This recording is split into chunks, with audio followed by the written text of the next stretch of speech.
Franklin boy അങ്ങനെയാണെങ്കിൽ ഞാൻ ഓടിക്കാം. മേടിച്ചിട്ട് ഇന്നവരെ എനിക്ക് ഓടിക്കാൻ വേണ്ടി തന്നിട്ടില്ല. ഇപ്രാവശ്യം ഞാൻ ഓടിക്കട്ടെ. ഓടിക്കാനാ അതാണ് നിനക്ക് രാത്തത്. ഇത് കളിപ്പാട്ടല്ല, നീ എത്ര ഇതിനോട് പറഞ്ഞേക്കിന്. എത്ര കൊടുത്ത് മേടിച്ച ഡിജെയുടെ ഡ്രോണാന്ന് അറിയാവാ. നീ പറഞ്ഞ ഉറപ്പായിട്ട് ഇത് വല്ല കുളത്തിലോ മരത്തിന്റെ കൊമ്പിലോ കൊടുക്കും. ഇത് ഞാൻ തന്നെ പ്രൊഫഷണലി ഡീൽ ചെയ്തോളാം. ഓക്കെ ഡ്രോൺ പോകാം. നമ്മുടെ ഡ്രോൺ ആയിട്ടുണ്ട്. ഇത് ഓടിച്ചിട്ട് കുറച്ച് ദിവസമായി, പക്ഷെ എന്നാലും കൺട്രോൾ ചെയ്യാവുന്നുള്ളൂ. ഇതിന്റെ പൊങ്ങണ പട്ടണങ്ങളായിരുന്നു. ഓക്കെ ഇത് പൊങ്ങ്. യെസ് നമ്മുടെ ഡ്രോൺ ആകാശത്തേക്ക്. ഇത്ര തണുപ്പൊങ്ങി കളിക്കുന്ന കൺട്രോളിലേക്ക് വാ.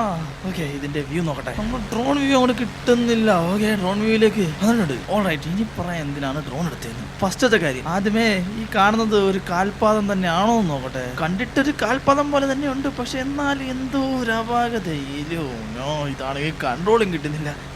തിരിഞ്ഞു വാ. അപ്പൊ ഞാൻ പറഞ്ഞതെന്ന് വെച്ച് കഴിഞ്ഞാൽ രണ്ടാമത്തെ കാര്യം, ചിലപ്പോ ഇത് മറ്റാരെങ്കിലും മനഃപൂർവ്വം സൃഷ്ടിച്ചതാണെങ്കിലും ഇനി അഥവാ ഇതൊരു കാൽപാദം ആണെന്ന് തന്നെ ഇരിക്കട്ടെ. ഇത്രയും വലിയ കാൽപാദമുള്ള എന്തായിരിക്കും ഉള്ളായിരിക്കുന്നത്. അത് ഓമാര് പറയുന്ന പോലെ ഒരു മോൺസ്റ്റർ ജയന്റ് ആണെങ്കിൽ തന്നെ അതിന് ഒറ്റ കല്ലുള്ളൂ, രണ്ട് കാലില്ലേ. അങ്ങനെ സാധനം ഇല്ല, അത് വേറെ കാര്യം. ഇനി അഥവാ ഉണ്ടെങ്കിൽ തന്നെ അതിന് സെക്കൻഡ് കാല് അത് ഈ ഡ്രോൺ വഴി നോക്കി കഴിഞ്ഞാൽ കണ്ടെത്താൻ പറ്റുന്നതാണ്. അങ്ങനെ ഒരു കാല് കാണാത്ത പക്ഷം ഇത് മനഃപൂർവ്വം ആരെങ്കിലും സൃഷ്ടിച്ചതായിരിക്കും. എല്ലായിടത്തും മര്യാദ നോക്കണം. ഇവിടെയെങ്ങും ഒരു കാൽപ്പാട് പോലും കാണുന്നില്ല. കണ്ട പ്രാവശ്യം ഞാൻ ഇവിടെയെങ്ങും ഒരു തേങ്ങയും കാണാനില്ല. ഫ്രാങ്ക്ലിൻ ബോയ് ഇനി അത് ഒറ്റക്കാലുള്ള ജയന്റ് ആണെങ്കിലും എന്താ ഒറ്റക്കാലുള്ള ജയന്റോ? നീ മാത്രം എങ്ങനെയാണ് ഇങ്ങനെയൊക്കെ ചിന്തിക്കുന്നത്?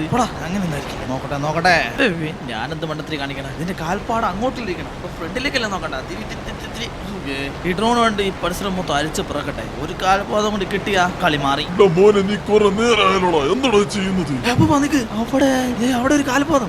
ഡ്രോൺ റിട്ടേൺ കൊടുക്കട്ടെ. നമുക്ക് എന്നിട്ട് അവിടെ വരെ ഒന്ന് പോയി നോക്കണം. പക്ഷെ എന്നാലും ആ കാൽപാദം കുറച്ചൊക്കെ ഡിസ്റ്റൻസിലാണുള്ളത്. അതാണ് നമ്മൾ കാണാനത്. ഒരു കാലം ഇവിടെ, മറ്റൊരു കാലം അവിടെ.